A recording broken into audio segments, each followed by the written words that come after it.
la bienvenida a la presidenta de la Asociación Cultural Coloquios Históricos de Extremadura y Centro de Iniciativas Turísticas, Rosario Alvarado.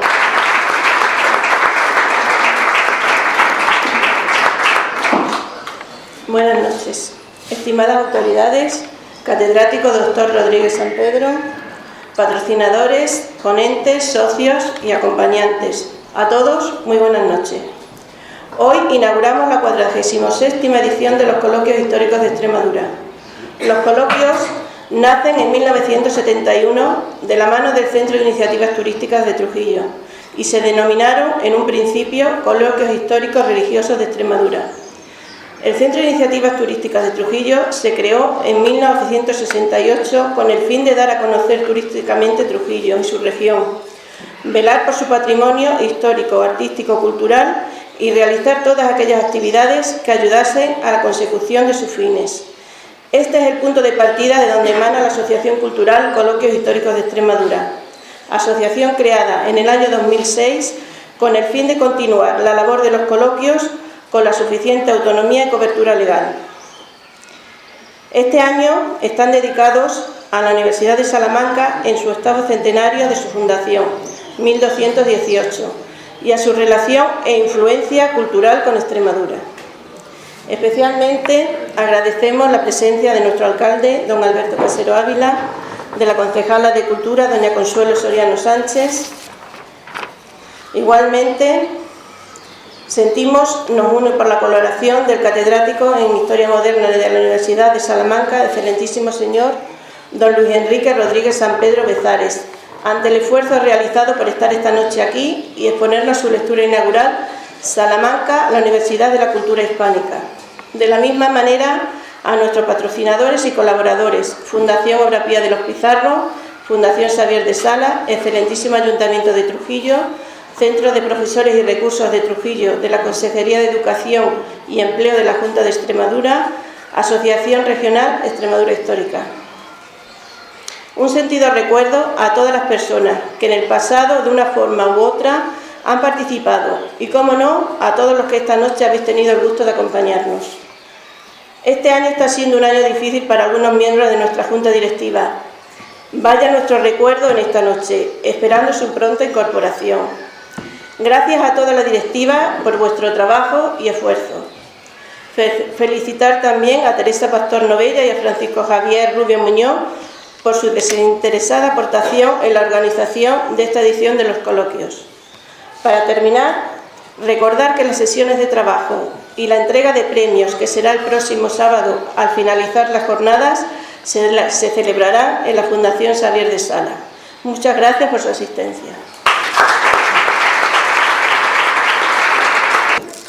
Mi más sincera enhorabuena a esta asociación porque, a pesar de las muchas dificultades, un año más vuelven a poder realizar esta 47ª edición de los Coloquios Históricos de Extremadura, que tienen como objetivo nada más y nada menos que el unirse al homenaje que toda España va a realizar al 8º centenario de la fundación de la Universidad de Salamanca, que evidentemente, pese a quien le pese, representa el conocimiento y representa la cultura en nuestro país.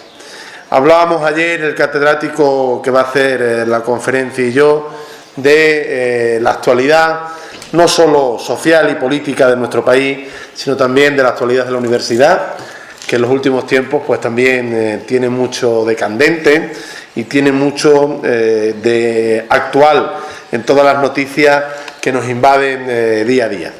Como digo, el tema que este año ha elegido la Asociación Coloquios Históricos de Extremadura no podía haber sido, yo creo, más acertado, como lo es todos los años, pero posiblemente este con unas hondas consecuencias, puesto que se va a hablar de un tema profundamente desconocido para nosotros, como es la influencia que tuvo la Universidad de Salamanca en nuestra región y en nuestra ciudad, pero a la vez de mucha importancia, porque es evidente que la Universidad de Salamanca fue durante mucho tiempo el motor de conocimiento y de sabiduría para esta tierra. Nuestra universidad, la de Extremadura, es una universidad surgida en los años 70 y por lo tanto hasta entonces todo aquel que quería ser algo o alguien en el ambicioso mundo del conocimiento marchaba habitualmente a Salamanca, especialmente el norte de nuestra provincia, mientras que el sur tal vez se dirigía en ocasiones a Sevilla. Pero Salamanca y su importancia histórica en el mundo social y económico, no solo de nuestra región, sino también de nuestro país, está ampliamente reconocido en dichos populares, en actuaciones, en acciones, y la importancia de la universidad es tal que lo que hoy conocemos como esa gran ciudad que es Salamanca se lo debe en gran parte, por no decir en todo, a lo que la universidad supuso, y especialmente esa universidad o esa parte de la universidad de la que va a hablar el excelentísimo profesor y catedrático de la Universidad de Salamanca, don Enrique Rodríguez San Pedro. Gracias a los coloquios históricos, a todos los miembros de la directiva que están aquí presentes, por su esfuerzo permanente, como digo, para que en tiempos difíciles para las humanidades sigan defendiendo que la historia se conozca, que la historia se estudie y que la historia se difunda, que en definitiva es de lo que se trata. Gracias a todos ustedes por acompañarnos en esta calurosa noche de finales del mes de septiembre, en el que habitualmente este acto suele ser el pistoletazo de salida de la actividad otoñal en nuestra ciudad, pero que hoy podemos decir que es una prolongación del verano. Gracias a algunos trujillanos ilustres que veo aquí, sentados entre el público, a los que me enorgullece profundamente ver que han ocupado altas responsabilidades en nuestra universidad. Y gracias en definitiva a todos, porque sin vosotros no sería posible el que se realizara esta actividad. Decía el presentador que este ayuntamiento se ha adherido en los diversos plenos celebrados a lo largo de estos meses a las diferentes peticiones de medallas de Extremadura que otros ayuntamientos nos hacían. Y ya avanzamos aquí que en este año 2019 el ayuntamiento solicitaría y pediría al resto de ayuntamientos que se adhirieran a la entrega de la medalla de Extremadura para esta asociación, para este colectivo que creemos viene desempeñando una labor muy importante en pro de la cultura extremeña y del conocimiento de nuestro pasado, como digo, que supone el orgullo del presente y el conocimiento del futuro. Por lo tanto, les deseo una muy provechosa jornada, muchísima suerte a todos los ponentes que van a participar de manera activa en estos coloquios, en esta 47ª edición de los coloquios de Extremadura, que no tengamos que quedar ningún premio desierto, sino que se han entregado todos porque los trabajos sean de la calidad deseada, y les invito a que conozcan y escuchen de manera interesada a la persona que nos va a dar esta charla inaugural, porque la oportunidad que tuve ayer de compartir un extenso rato con él, pues me hizo conocer de lo interesante que va a ser su ponencia, sin avanzarme nada sobre ella, pero convencido de que por su amena conversación su ponencia será aún todavía muchísimo más interesante. Nada más y muchísimas gracias.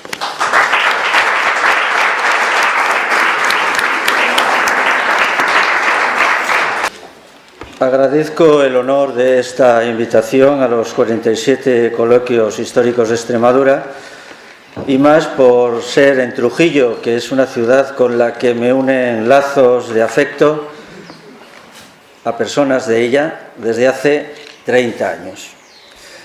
La ponencia se titula Salamanca, la Universidad de la Cultura Hispánica, y pretendo no sobrepasar los 3/4 de hora, lo cual lo hace difícil, por una parte porque yo he dedicado unos 40 años de mi vida a este tema, y aunque no hubiera hecho otra cosa, pues se supone que habría mucho que decir, pero nunca es conveniente decirlo todo, sino poder ser escueto. Pero por otra parte, la Universidad de Salamanca son 800 años de trayectoria diferenciada, como veremos. Tampoco convendrá decirlo todo. Entonces creo que sería pedagógico hablar de 3 cosas. Dedicar un 1/4 de hora a la universidad medieval. ¿Qué eran las universidades medievales? Y en concreto la de Salamanca. dedicar un cuarto de hora al momento más importante de Salamanca, que es el Renacimiento y el siglo XVII, y dedicar en torno a un cuarto de hora a los extremeños en relación con Salamanca, con una nota pequeña sobre Trujillo y Salamanca. Esa sería la pretensión. No voy a enfocarlo desde las grandes figuras notables, sino desde las estructuras institucionales, sobre todo en un momento actual donde la Universidad General está cuestionada, problemas como la Universidad Juan Carlos I, pues está en la televisión y en boca de todos. Entonces voy a hablar de los problemas estructurales de las universidades en la época y a veces me referiré, digamos, a algunos problemas actuales de las universidades, pero de forma indirecta. No voy a utilizar un nivel erudito, sino, dado el público, un nivel medio, y entonces voy a retraducir los términos más históricos del problema de las universidades, digamos, a la comprensión media. Entonces, la primera idea es que Salamanca, como toda gran institución, sigue en su historia las tres periodizaciones clásicas que podíamos llamar medieval, moderna y contemporánea. Hemos dicho que aquí daremos algunas pinceladas sobre la medieval y sobre la moderna. Si alguna persona del público, en última instancia y al final, quisiera hacer alguna pregunta sobre la actualidad de las universidades, pues si el alcalde tiene a bien, lo puede conceder o no, que para eso tiene su autoridad total. En este periodo, digamos, la Universidad de Salamanca pasa por las siguientes fases. En la Edad Media es una universidad peninsular destacada, pero no tiene la importancia que ustedes le otorgan o vosotros le otorgáis cuando suena el nombre de Salamanca, que es el arquetipo simbólico de la cultura española, fundamentalmente vinculada al siglo XVI y al siglo XVII.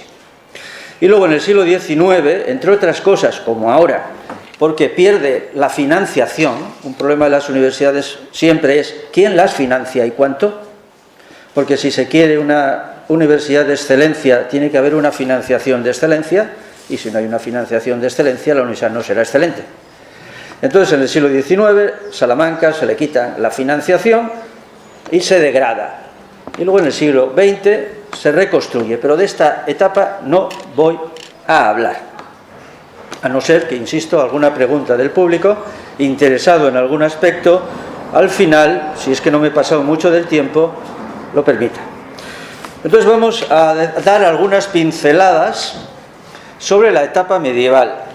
Primero, Salamanca se funda en Europa junto con las primeras universidades. Son un ramillete de pocas, entre las cuales están Bolonia en Italia, por ejemplo, París en Francia, Montpellier, una importante universidad de medicina, las conocidas Oxford y Cambridge. Y estas universidades medievales de Europa tenían dos modelos. Había un modelo nórdico y un modelo mediterráneo. En el modelo mediterráneo, que cogía Portugal, España, Italia, el poder lo ostentaban los estudiantes. No hay que pensar en estudiantes de 20 años, sino de maduros, de 30, a veces de 40, iban a las universidades y este estudiantado controlaba el poder de la universidad. Eran universidades de estudiantes. Y además, las disciplinas que más se daban en estas universidades mediterráneas era el derecho. Iban a estudiar fundamentalmente derecho, ya veremos por qué. Mientras que las universidades del centro de Europa y nórdicas eran unas universidades donde los poderes los tenían los profesores. Es un tema de hoy. ¿Quién debe gobernar las universidades y en qué porcentaje? Bueno, pues en estas universidades del norte, los profesores, por ejemplo en París, eran los que tenían el poder y no estudiaban tanto derecho como teología o lo que hoy llamaríamos filosofía. Idea general. Otra idea. En la Edad Media no se utilizaba el término universidad, porque universidad indicaba en la Edad Media corporación. Podía haber una universidad de ganaderos, podía haber una universidad de concejales, podía haber una universidad de pañeros. El término medieval para universidad es estudio o escuela, que si tenía amplia pretensión se denominaba general. Entonces, en la Edad Media, lo que nosotros hoy llamamos universidad se llamaba estudio general. Entonces, fíjense, un estudio general era general porque era abierto a todos los grupos sociales y estamentos. No solamente iban los nobles, podía ir el estado llano o los burgueses. Y las aulas no se llamaban aulas, sino generales, porque eran de acceso general a todos. Otra idea del concepto de general es que estos centros tenían casi todas las materias generales que se suponían importantes. O sea, eran centros de múltiples materias, no solamente teología, sino filosofía, medicina, derecho, etc. Y eran también generales porque sus graduaciones, cuando te graduaban, no valían solo para un ámbito territorial pequeño, sino que tenían una valoración internacional dentro del mundo cristiano. Entonces, una universidad era fundamentalmente aquel centro de saberes abierto a todos, con múltiples disciplinas y cuya graduación valía internacionalmente. Eso era una universidad. Insisto, cuyo nombre genérico era estudio general. Entonces, Salamanca aparece como estudio patrocinada por un rey, el rey de León, Alfonso IX, hacia el año 1218. Pero solo conseguirá una ratificación de su graduación, es decir, que alguna autoridad internacional hiciera, digamos, comunes a toda la cristiandad los grados, cuando el pontífice, los pontífices, que es la autoridad europea medieval sobresaliente, les otorguen lo que en castellano se llama la licencia para enseñar donde quiera que, y en latín es la licencia ubique docendi, es decir, la licencia a todos los que se graduaban para enseñar ubique, donde quiera que, es decir, en todo el ámbito de la cristiandad. Eso es lo más importante de una universidad. Unas pinceladas sobre la organización de esta Salamanca que se crea en 1218. Voy a hablar primero de los poderes. Estas universidades medievales, normalmente las grandes autoridades de referencia eran la Iglesia.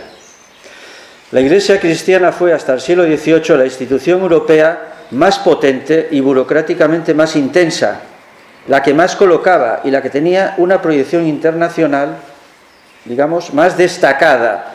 Por tanto, en las universidades medievales son los pontífices, una autoridad internacional, los que ganan, no son los reyes, ni los municipios, ni las regiones, yo soy de otra junta, ni la Junta de Castilla y León, sino los pontífices, los que les dan las grandes constituciones, la organización política. Salamanca tiene unas constituciones muy importantes del año 1422, no voy a entrar en ellas. ¿Qué se pretendía?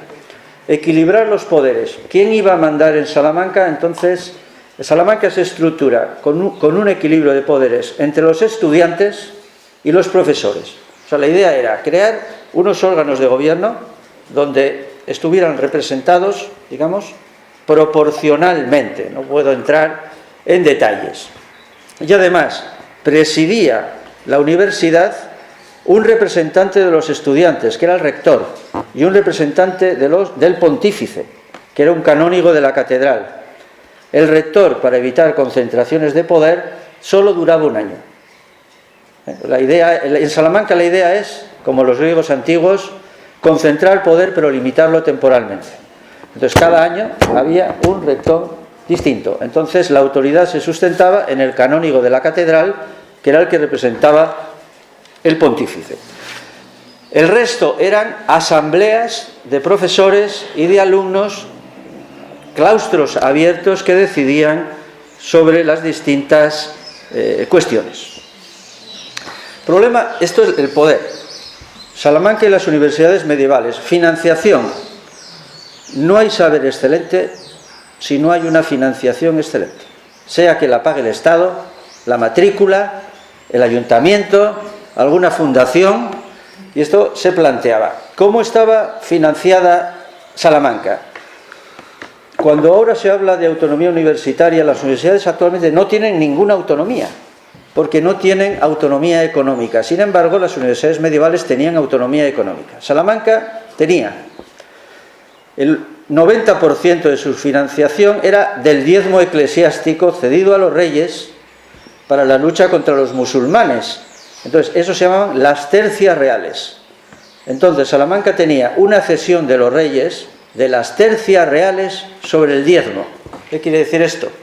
Que de las cosechas de todo el entorno, Salamanca, de los diezmos eclesiásticos, recibía un tercio, hasta el 90% de su financiación. Lo que quiere decir que si las cosechas eran muy buenas, la universidad era potente. Si las cosechas eran malas, la universidad decaía. Entonces, muchas veces cuando se dice tal universidad está en decadencia, quiere decir que las cosechas, la economía es tan mala que no puede pagar, entre otras cosas, a sus profesores. Salamanca actualmente, el 30% de su plantilla de profesores cobra entre 400 y 600 euros al mes. No puede ser una universidad excelente. La financiación es muy importante. Insisto, en la Edad Media sigue los ritmos agrarios. Otro problema, las cátedras, el sistema, la arquitectura docente. En las universidades antiguas eran más bien politécnicos. O sea, las universidades no se iba para saber, se iba para formarse de una forma politécnica y colocarse. Y las dos disciplinas que más colocaban era derecho, y dentro del derecho no el derecho civil, sino el derecho canónico, porque la Iglesia tenía las mayores prebendas a nivel internacional, y entonces estudiar derecho canónico era colocarse, o estudiar teología y filosofía, que era también una forma dentro de la Iglesia de colocación. Por eso en estas universidades medievales, digamos, el público mayoritario está vinculado con la Iglesia. Son canónigos, son órdenes religiosas. Las órdenes religiosas era el sector culto de la Iglesia, sobre todo algunas creadas para ello, como los dominicos, por ejemplo, en la Edad Media. Además, en la Edad Media no se cobra, los profesores no cobran en función de su valía, sino en función de su disciplina. Entonces, ¿qué es lo que socialmente se reconoce? El derecho. Entonces, los profesores de la Facultad de Derecho cobran más. Por ejemplo, en Salamanca las cátedras peor pagadas eran los que hoy llamaríamos de ciencias. O sea, el profesor de astrología, física y el de música, los pobres cobraban muy poco, porque socialmente la sociedad no valoraba esto. Entonces, en esta edad media, Salamanca es un centro importante en la península junto a los siguientes: Coimbra, Valladolid y Lérida. Funcionan como universidades territoriales. Los que querían saber más hacían un viaje internacional. Entonces, los juristas que querían saber más no se quedaban en Salamanca o en Coimbra, se iban a Bolonia. Los médicos que querían saber más se iban a Montpellier, por ejemplo, o a Padua, en Italia, y así sucesivamente. O sea, había una especie de currículum internacional de movilidad de estudiantes.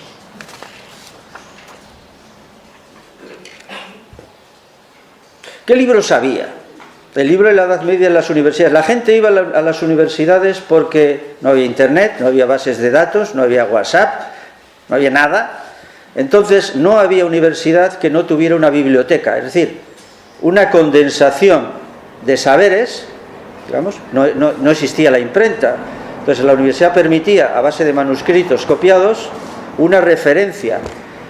Tampoco eran muchos libros, pues los libros eran carísimos. Salamanca, a mediados del siglo XV, cuando a Trujillo la nombran ciudad, cuando Trujillo está siendo nombrada ciudad, la biblioteca de Salamanca, no se asusten, no os asustéis, tenía solo 200 volúmenes de libros, que parece que es nada.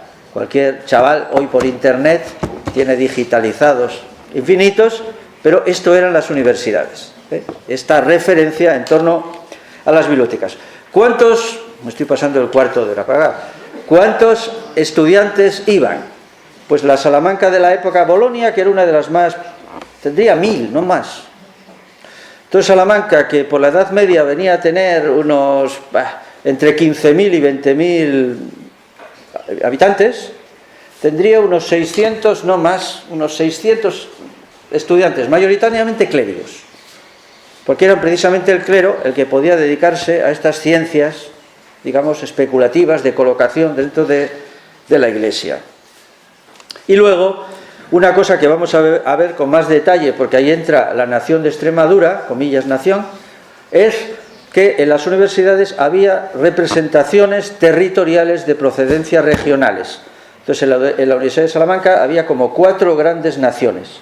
Los galaico-portugueses, que se organizaban, galaico-portugueses, el Reino de León, Asturias, Zamora, Salamanca y Extremadura, el Reino de Castilla y Castilla la Nueva, porque el resto estaba con los musulmanes.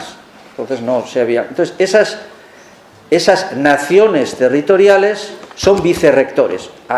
Ayudan al rector, que como digo es un estudiante, que solo lo dejan estar un año para que no se ensoberbezca.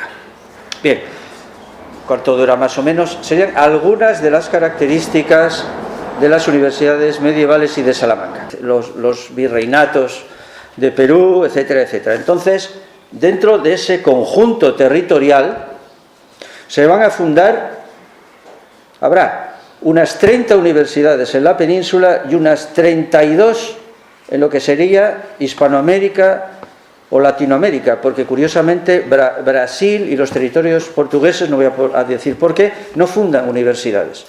Entonces la monarquía católica, la monarquía de los Habsburgo, cuenta con 62 universidades.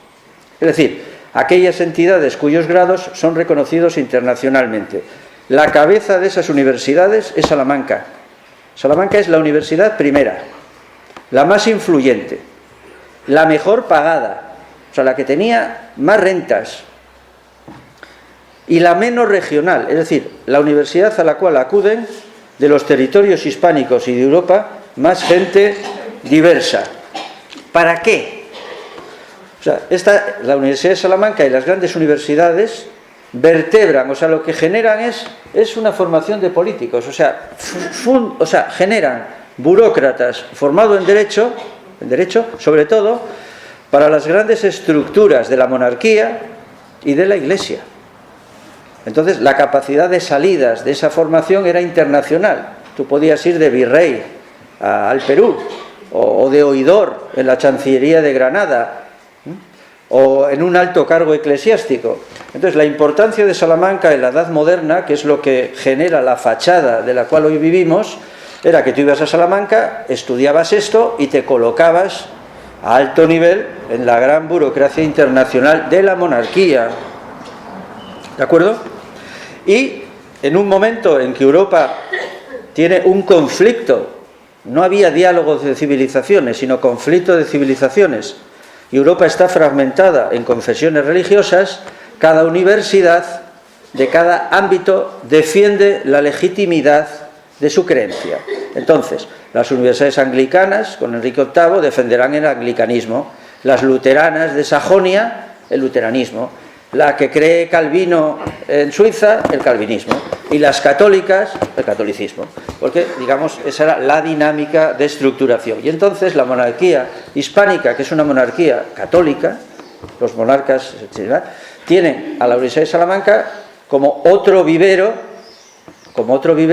de formación de teólogos y de filósofos a la defensa de ese horizonte de sentido que hasta la Revolución Francesa era lo religioso.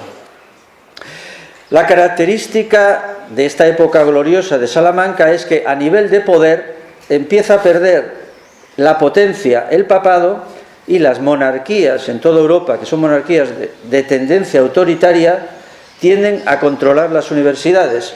Ya no son gremios autónomos con un papado lejano, sino que son formación de burócratas y especialistas que a los reyes les interesa controlar. Y entonces en todas las universidades y también en Salamanca el rey empieza a mandar visitadores, controladores de las constituciones, de la normativa. No voy a entrar en detalles para especialistas de esto. Y en Salamanca la gran culminación, la gran constitución de Salamanca, es una recopilación del año 1625 que servirá de modelo para muchas de las universidades hispánicas que copiarán la legislación de Salamanca como gran universidad de referencia. Otra cuestión será la hacienda universitaria. Insisto, como hemos dicho, la hacienda es muy importante.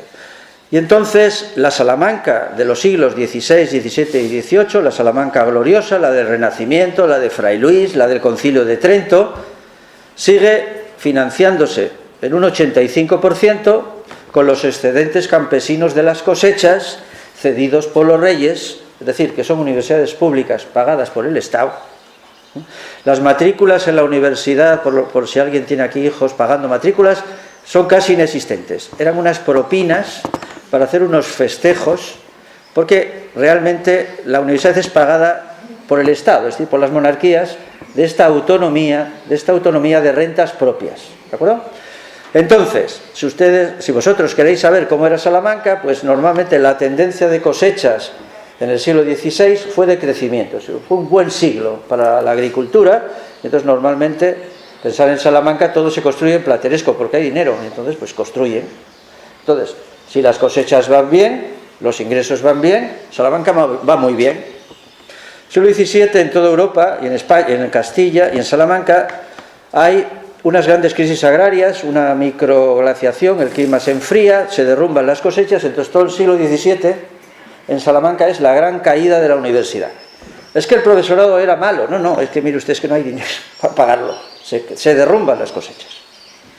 Y en el siglo XVIII la ilustración en toda Europa se basa, entre otras cosas, en que también va a haber un cambio climático muy positivo. En toda Europa la agricultura es ascendente, y además se trae de América el maíz y la patata. Entonces, como la agricultura es ascendente, las universidades de Salamanca van ascendiendo. Entonces, quiero que visualicen esa importancia de la economía. Cuando dicen, por ejemplo, las universidades españolas actuales, ninguna está en los rankings importantes. Claro, tampoco el sueldo ni la financiación. ¿Ustedes quieren el ranking de Oxford? Financien como Oxford. ¿Ustedes quieren el ranking de Harvard? Financien como Harvard. Pero si ustedes financian poco, no podemos ser excelentes. ¿Listo? Bien. Me voy a saltar los problemas porque el tiempo avanza, que es una barbaridad, y entonces me voy a saltar. El problema que se planteó en esta época gloriosa es que en las universidades y en Salamanca, como había tal posibilidad de colocar gente en las grandes estructuras, se crearon colegios mayores, que eran una selección de gente bien vinculada a los altos niveles burocráticos, que se hacían favores unos a otros. Entonces, los hijos de los bien colocados en la burocracia eclesiástica y estatal, porque había eclesiásticos que tenían niños, digamos, se formaban en las becas de estos colegios mayores, y entonces ascendían a los puestos del Estado. Entonces se creó una especie como de, pues lo mismo que la Juan Carlos I parece que a veces da títulos a los políticos, pues los políticos de entonces daban títulos a los hijos de los otros que iban a ser políticos. O sea, una especie, porque la corrupción universitaria no es de ahora, digamos que es consustancial al pecado original que parece que constituye la naturaleza humana. ¿Qué quiero decir? Que el que no tiene padrinos no se bautiza. Y en la Universidad de Salamanca, quien no podía tener el apoyo de las grandes órdenes religiosas o de los grandes colegios, el que se denominaba manteísta, o sea, el normal, el estudiante normal, se colocaba mal, porque digamos, el turno de los valimientos hacía, digamos, encumbrarse a esta élite específica. Una cosa que no he dicho, que es muy importante, porque es otro problema de las universidades actuales, es ¿quién elige los profesores? Es un planteamiento eterno desde el siglo XIII. ¿No? Los profesores los más excelentes, sí, pero ¿quién dice quién es excelente? En la Universidad de Salamanca clásica, así como se lo lanzo, eligen los alumnos por votos. Mira, qué democrático. Pero estaba muy corrupto, porque los estudiantes estaban organizados en partidos políticos regionales, en naciones. Y luego vamos a hablar del partido político de los extremeños en Salamanca. Y entonces, cuando había un profesor, el profesor exponía una lección y los estudiantes votaban. Entonces, si el profesor iba a ser andaluz, pues todos los andaluces votaban por el profesor. Y además hacía un compinchamiento. Pues si los andaluces nos compinchamos con Extremadura, Extremadura cede los votos y entonces salimos nosotros. Es decir, no hay que pensar en grandes universidades de excelencia, sino de grupos de presión, digamos, que copaban, porque los sueldos de los catedráticos en Salamanca eran altísimos. Altísimos. Es decir, Salamanca era la mejor financiada, insisto, de las 62 universidades de la monarquía. Y había dos grupos de profesores. Los fijos, los vitalicios, que eran 30. Y luego los otros, que eran los temporales, que eran 30. 30 más o menos. 30. Los 30 vitalicios cobraban el sueldo en proporción a la mitad de los ingresos de la universidad. O sea que 30 personas... Entonces entenderán el lío que había entre las naciones de estudiantes para colocar a los suyos. Por amor al saber, cierto, pero también por lo bien financiadas que estaban las cátedras. Cuando Fray Luis de León, que los liberales inventarán que es un fraile pues muy heterodoxo, es uno de los 30 catedráticos vitalicios que está cobrando la mitad de los ingresos. Entonces, eso entenderán que, bueno, que claro, cuando se movía una cátedra había unos enfrentamientos enormes.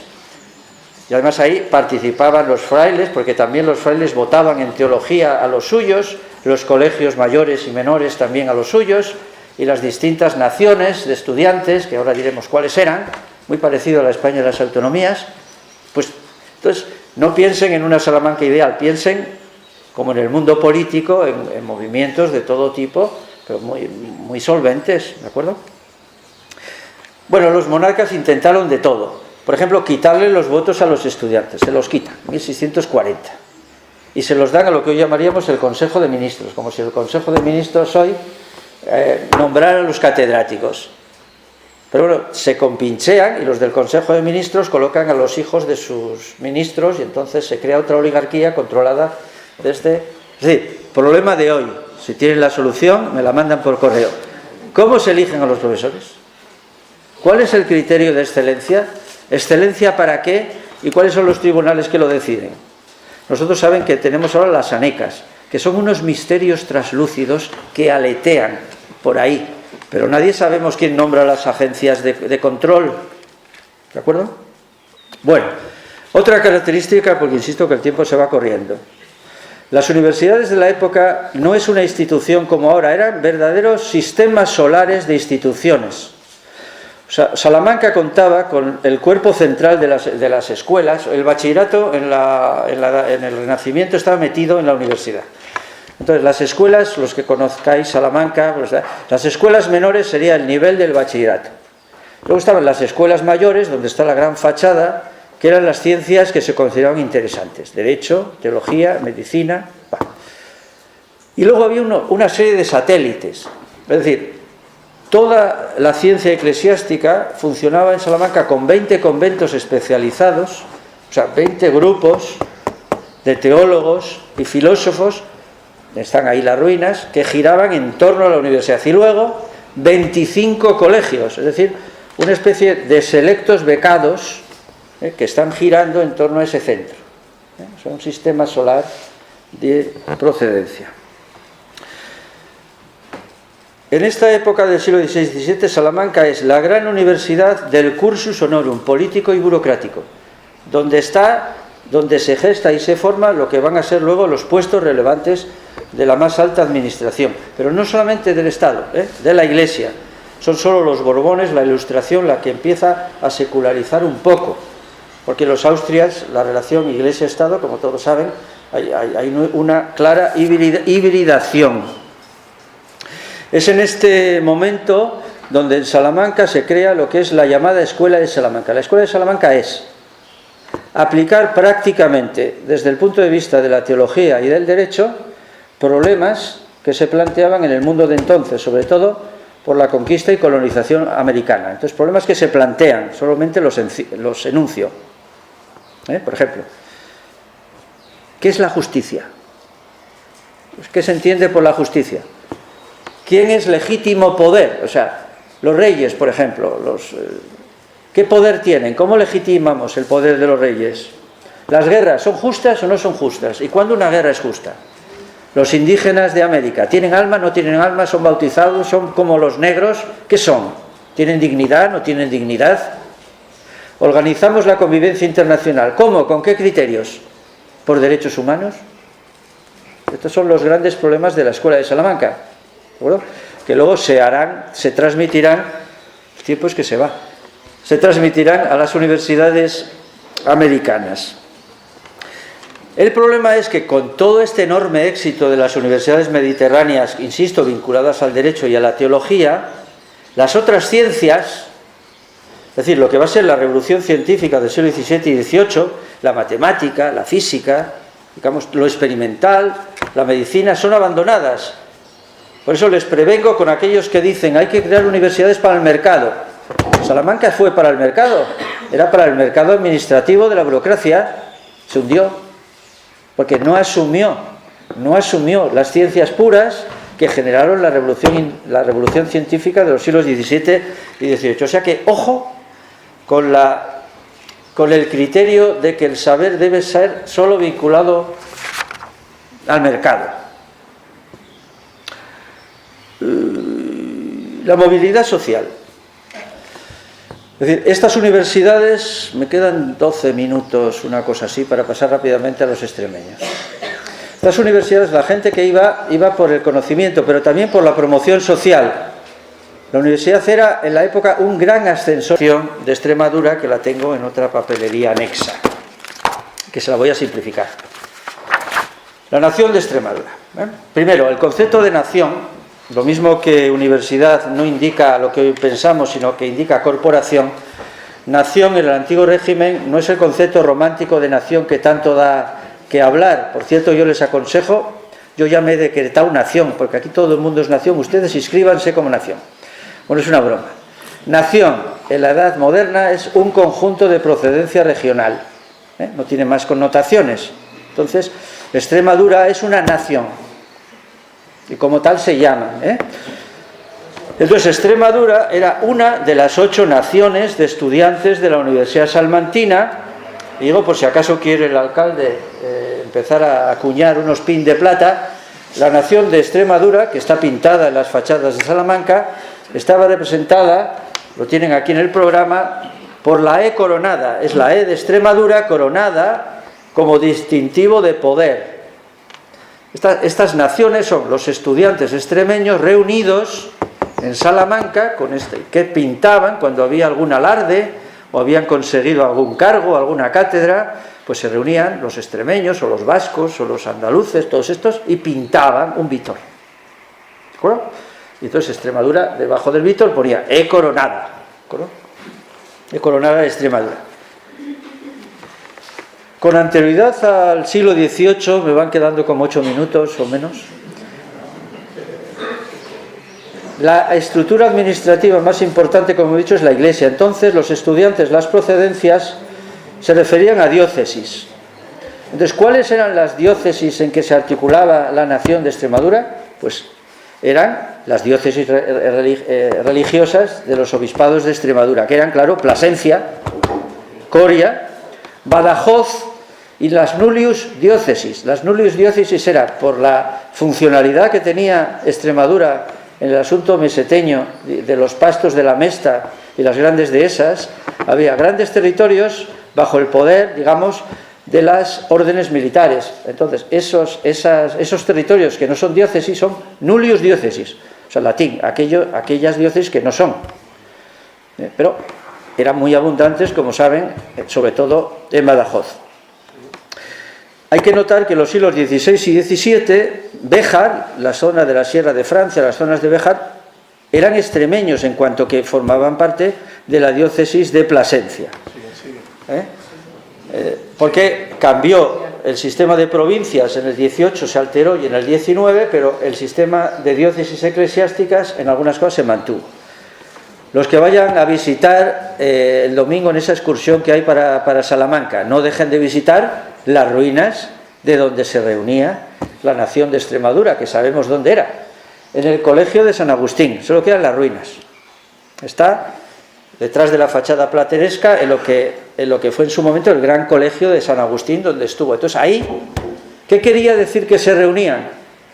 Que tenían sus sepulturas, tenían sus reuniones, sus actas de junta, sus elecciones, y formaban un partido político, porque claro, elegían el vicerrector por votos, que iba a ser uno de los 8 de la Junta de Gobierno de esa institución tan bien dotada, y con esas cátedras tan estupendas.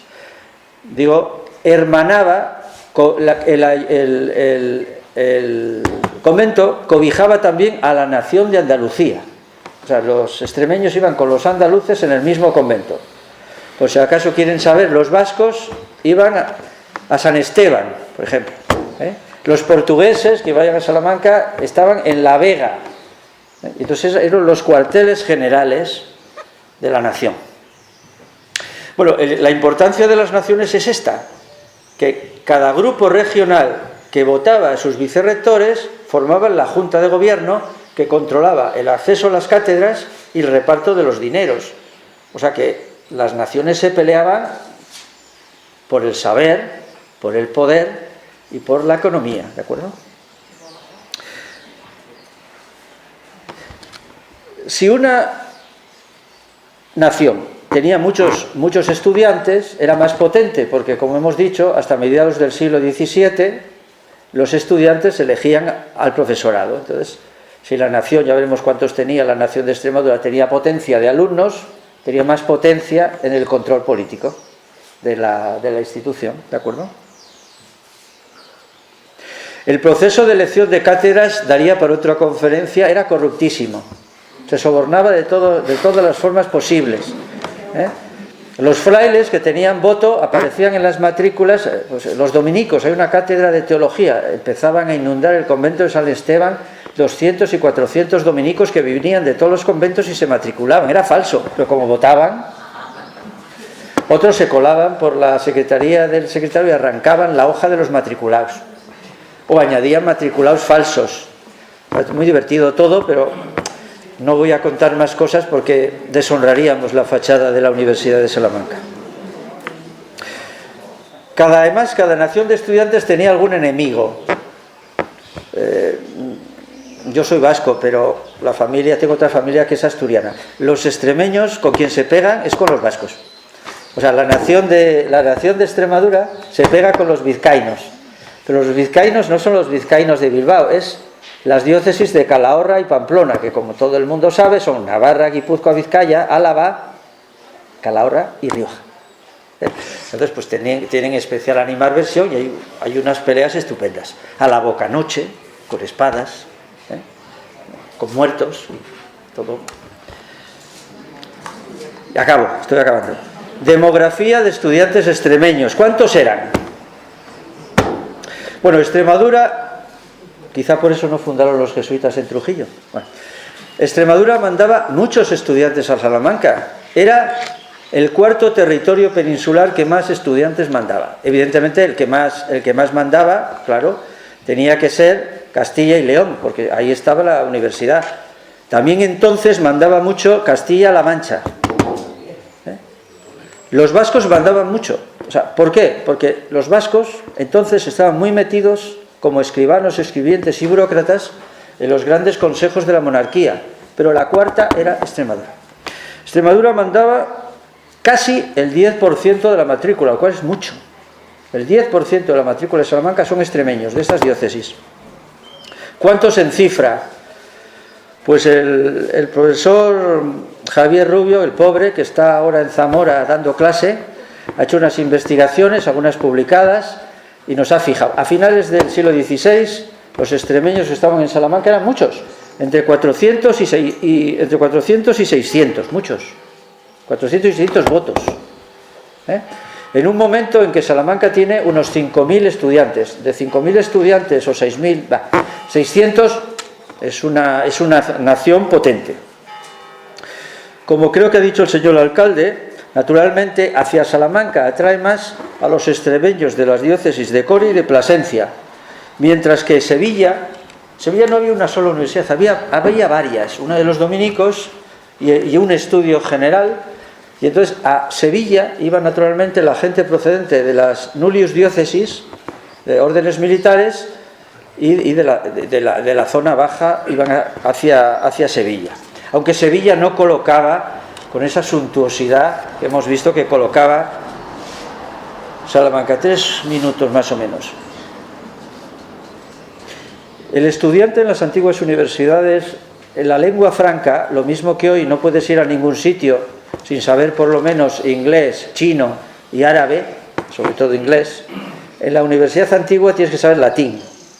Pero el latín era una formación que, salvo en algún pueblo un clérigo pues, que enseñase, normalmente iba a las escuelas de formación de las ciudades. Entonces normalmente el personal que va a las universidades es un personal urbano o de lo que entonces entendían por ciudad. Entonces, ¿cuáles son las ciudades más importantes de Extremadura que mandan estudiantes a Salamanca? No es por orden necesariamente de importancia, sino de situación. Plasencia, por ejemplo, Coria, claro, Cáceres, Trujillo, voy a hacer unos datos al final sobre Trujillo, Badajoz, estas son las que más mandan. Luego hay un sector intermedio de ciudades medias que siguen mandando gente a la Universidad de Salamanca, que son, por ejemplo, Brozas, el brocense, Brozas, Mérida, Llerena, Jerez, Fregenal y Zafra, más o menos, intermedias. Además, digamos, ¿y quiénes iban? Hay una posibilidad de acercamiento al nivel social. Normalmente a las universidades, a ninguna, no va la aristocracia de primeros títulos. Es decir, el heredero de la casa nobiliaria normalmente hereda sus estados. Entonces, normalmente a la iglesia pueden ir los segundones o terceros de las casas nobles. Entonces se puede saber esta nobleza qué potencia tiene, porque normalmente se titulan de don fulano de tal. Entonces, analizando los dones extremeños en la matrícula, el don era, en la época, era media nobleza, era algo más que hidalguía, caballeros y casas nobles a veces de secundones. Bueno, no puedo entrar en matices. Algunos títulos de linajes conocidos de don. Por ejemplo, en Plasencia, les cito algunos de los que iban, linajes: los Barahona de Plasencia, Paniagua, Solís. De Trujillo, matrícula de la segunda mitad del 16, principios del 17. Altamirano, Loaísa, Escobar, Tapia, Paredes, Pizarro. De Cáceres, título de don: Golfín, Obando, Portocarrero, Andrada, Becerra, ese estrato. ¿Qué iban a estudiar? Pues lo que hemos dicho, los extremeños como los demás. ¿Qué servía para promocionarse más? El derecho. ¿Y dentro del derecho qué? El derecho canónico. Insisto, con el derecho canónico tú te podías situar en la burocracia del rey y en la burocracia de la iglesia, ¿vale? Hasta los Borbones. Entonces, el 60% de los extremeños que iban a estudiar a Salamanca, no solamente por apetencias de saber, sino para colocarse en esa administración, era el 60%. El 60% de los estudiantes estudiaban derecho y sobre todo derecho canónico. Unas notas sobre Trujillo para terminar el asunto, muy breves. Trujillo enviaba, que era una ciudad a finales del 16 que tenía 1.500 vecinos. 1.500 vecinos son como hogares familiares, que puede calcularse, bueno, en unos 6.000 habitantes. Trujillo, con 6.000 habitantes, mandaba una cifra considerable a Salamanca cada año. Mandaba hasta 40 estudiantes. 40 estudiantes en la época. Nótese, no he dicho para las señoras aquí presentes que la mujer está excluida de las aulas de Salamanca hasta la segunda mitad del 19. Entonces mujeres no van. Pero entre los varones solo puede ir a la universidad los que saben leer y escribir, el 10%. Y que además saben latín, el 2% del 10%. Con lo cual es una minoría. Que Trujillo mande 40 anuales es una cifra muy considerable. ¿Qué quieren? Promocionarse. por el derecho. Además existen redes familiares y clientelares de gente ya colocada que lanza becas que coloque a otros trujillanos. Por ejemplo, un trujillano ilustre, Fray Jerónimo de Loaiza, arzobispo de Lima, se había colocado de arzobispo de Lima, lanza unas becas y un importante legado para que su pariente Gutiérrez Padero Paredes fuera también a colocarse en Salamanca y promocionarse. Y un ejemplo, digamos, de currículum de trujillano que va a Salamanca y se lo coloca en las altas magistraturas, y entonces con este trujillano acabamos. Luis de Tapia Paredes. Luis de Tapia Paredes, nacido en un entorno posterior a 1560, era un segundón nobiliario del mayorazgo de los Paredes. Se va a Salamanca. ¿Qué va a estudiar? Derecho. Y cánones, claro. Cánones. Hacia 1580. La carrera de Derecho duraba 5 años. Luego, cuando te licenciabas, te acogías a un colegio mayor de becas privilegiadas para estar esperando que te llamasen de algún cargo.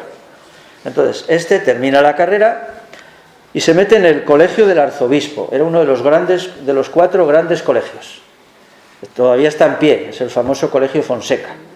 Entonces se coloca ahí el año 1616 y está 2 años, a la espera de que sus contactos lo promocionen. Entonces los contactos le llaman inmediatamente y lo promocionan a oidor de Valladolid.